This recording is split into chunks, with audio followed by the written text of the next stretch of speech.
गुड़गुड़ी नाम का गांव था। गांव में मगन नाम का चोर रहता था। मगन बड़ा बेवकूफ था। काफी हथियार लेकर रात को चोरी करने निकलता, लेकिन सुबह खाली हाथ वापस लौट आता। क्योंकि मगन बेवकूफ था, घर मालिक उसे बेवकूफ बनाकर घर भेज देते थे। पूर्णिमा की रात थी। रात के 12 बजे थे। मगन हाथ में हथियार लेकर चोरी करने निकला। एक बड़े घर के सामने आया और घर के पिछवाड़े आकर पिछली दीवार तोड़ने लगा। आवाज होने की वजह से बेडरूम में सोया सेठ जाग गया और समझ गया कि मगन आया है। लगता है मगन बेवकूफ चोरी करने आया है। इससे पहले कि घर की दीवार तोड़ दे, मुझे उसे रोकना होगा। सेठ घर के पिछवाड़े आया और उसने देखा मगन दीवार तोड़ रहा था। क्या रे मगन, क्या कर रहा है? चोरी करनी है, दीवार तोड़कर घर में घुसना है। अरे बेवकूफ, पूर्णिमा की रात कोई चोरी करने निकलता है क्या? चुप बैठ, मैं थोड़ा अलग टाइप का चोर हूँ। मैं कुछ भी कर सकता हूँ। बाकी चोर डरपोक होते हैं, उनसे मेरी तुलना ना कर। मुझे मेरा काम करने दे। मगन की बात सुनकर सेठ सोचने लगा, चलो अब ये अपने जाल में फंस गया है। आखिरी चाल चलता हूँ और बेडरूम में जाकर सो जाता हूँ। फिर सेठ मगन से बोला, अगर तू कुछ भी कर सकता है और तू बाकी चोरों की तरह नहीं है, तो ये साबित करके दिखा। उसके लिए क्या करना होगा मुझे? बाकी चोर धन दौलत चुराते हैं, तू ना चांद की चोरी करके दिखा। सेठ की बात सुनकर मगन ने चांद की तरफ देखा और फिर सेठ से बोला, ओके, मंजूर है। कल सुबह चांद मेरे हाथ में होगा। ऐसा कहकर मगन वहाँ से निकल गया और सेठ खुश होकर घर में आकर सो गया। मगन चांद की तरफ देखकर सोचता हुआ चल रहा था कि चांद को चुराऊं कैसे। सब मुझे बेवकूफ समझते हैं, पर मैं बेवकूफ हूँ नहीं। चांद चुराकर जब मैं अपनी अकल का सबूत दूंगा तो सेठ की शक्ल देखने लायक होगी। तभी मगन को पेड़ की डाली पर एक चमगादड़ उल्टा लटका हुआ दिखा। चमगादड़ों के नाखून की पकड़ इतनी मजबूत होती है कि उन्हें ट्रक से खींचा जाए तो भी नहीं छूटती। चांद की चोरी में चमगादड़ भी भागीदार होंगे। मगन ने चमगादड़ को डाली से उतार लिया और अपने थैले में डाल दिया।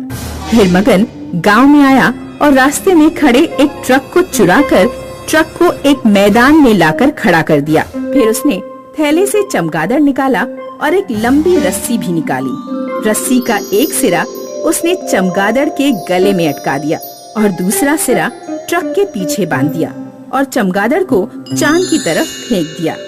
देखते देखते चमगादड़ आसमान चीरकर ऊपर उड़ा, तो उसके साथ साथ रस्सी भी उड़ने लगी।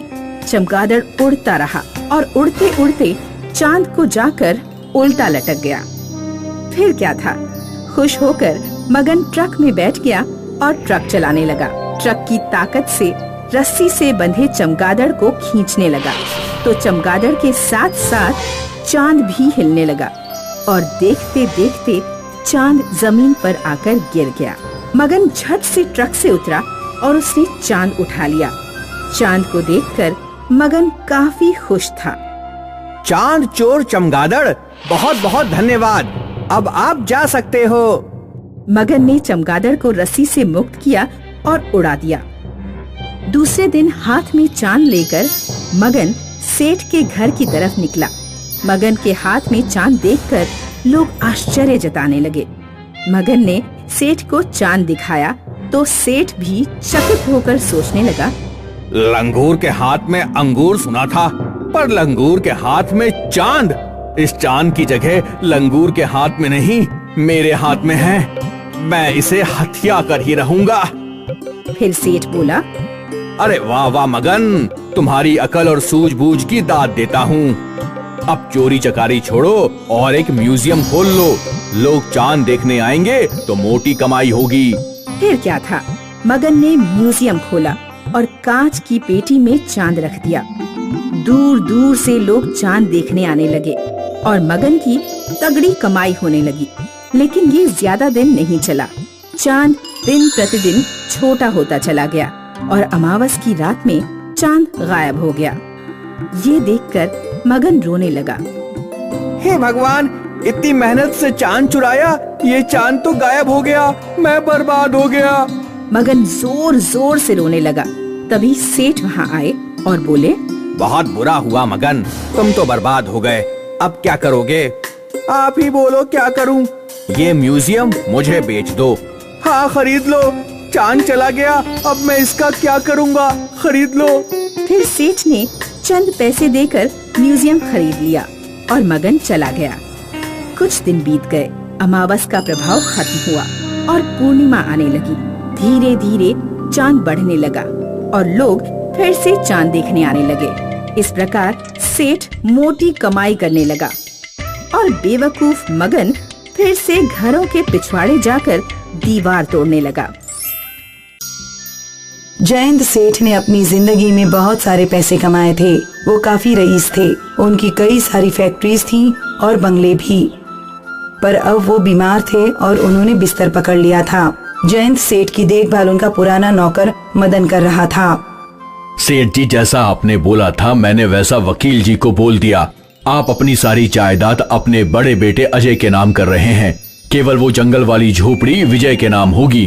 ठीक है, पर सेठ जी आप तो अजय बाबा को अच्छे से जानते हैं, फिर भी आपने अपनी पूरी जायदाद अजय बाबा के नाम कर दी और बेचारे भोले भाले विजय बाबा को बस एक झोपड़ी दी। ऐसा क्यों सेठ जी? मैं जानता हूँ कि अजय कितना नीच है। वो जायदाद के लिए अपने भाई के साथ कुछ भी कर सकता है, इसलिए मैंने अपनी सारी जायदाद उसके नाम कर दी। इससे मेरा छोटा बेटा बच जाएगा। पर छोटे बाबा को गरीबी की जिंदगी गुजारनी होगी। नहीं मदन, ऐसा कुछ नहीं होगा, तुम बस देखते जाओ। मैं अपने सारे फैसले सोच समझकर ही लेता हूँ। जी मालिक। बस मेरे मरने के बाद तू विजय के साथ रहना। जी मालिक। कुछ महीनों बाद जयंत सेठ स्वर्ग सिधार गए। इनके मरते ही वकील जी घर आए। सेठ जी ने अपनी सारी जायदाद अपने बड़े बेटे अजय के नाम कर दी है और विजय तुम्हारे नाम बस एक जंगल की छोटी सी झोपड़ी की है। वाह, मुझे नहीं पता था कि मेरे पिताजी मुझसे इतना प्यार करते हैं। मैं तो ये सोच रहा था कि कैसे मैं जायदाद में ज्यादा हिस्सा ले लूं। अच्छा हुआ ये पूरी जायदाद ही मेरी हो गई है। मुझे जायदाद का कोई लालच नहीं है। बाबा ने मुझे जो कुटिया दी है मैं उसी में खुश रहूंगा। भैया मैं चलता हूँ। हाँ हाँ हाँ, ठीक है ठीक है। विजय अपने बंगले को छोड़कर निकल नहीं रहा था कि अजय बाबा, मैं भी विजय बाबा के साथ ही जाना चाहता हूँ। तू वहाँ उस झोपड़ी में क्या करेगा? मुझे सेठ जी ने आज्ञा दी थी कि मैं विजय बाबा के साथ ही चला जाऊँ। अच्छा ठीक है, जा जा चला जा। विजय और मदन काका जंगल की ओर चल पड़े। जंगल के बीच उन्हें एक कुटिया दिखी। पता नहीं सेठ जी ने ऐसा क्यों किया। एक बेटे को इतनी सारी जायदाद और दूसरे को बस ये छोटी सी कुटिया। काका आप इतना मत सोचो, बाबा ने ये फैसला भी सोच समझकर ही लिया होगा। देखते हैं बेटा। दोनों उस कुटिया के पास पहुँचे। विजय ने जैसे ही कुटिया के अंदर कदम रखा तो वो चौंक गए। काका काका। जब मदन कुटिया के अंदर आया तो उसकी भी आंखें फटी की फटी रह गईं। वो कुटिया अंदर से एक आलीशान महल था। बाहर से भले ही वो एक छोटी सी कुटिया हो, पर अंदर से वो राजमहल था। बाप रे, मैंने कहा था ना, बाबा ने फैसला सोच समझकर ही लिया था। जी मालिक की बात तो अब समझ में आई है हमें। दोनों दंग होकर अपने नए महल का कोना कोना देखने लगे। भीतर एक बड़ा सा सिंहासन था।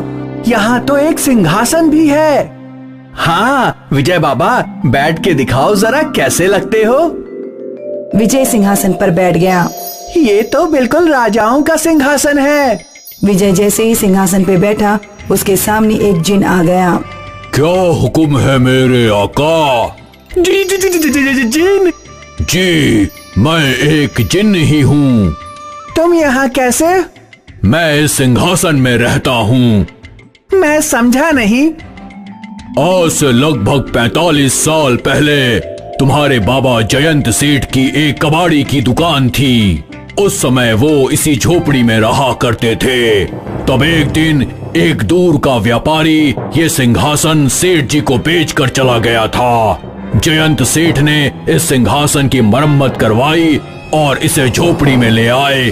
जयंत सेठ जैसे ही इस सिंहासन पर बैठे, मैं उनका गुलाम बन गया और तब से मैं अपने मालिक की हर इच्छा पूरी करता आया हूँ। कुछ महीनों पहले मालिक यहाँ आए थे और उन्होंने अपनी आखिरी इच्छा मांगी। मेरे मरने के बाद मेरा बेटा विजय इस सिंहासन पर बैठेगा। जैसे तुमने जिंदगी भर मेरा साथ दिया, मेरे बेटे का भी जरूर साथ देना, उसे खुश रखना हमेशा।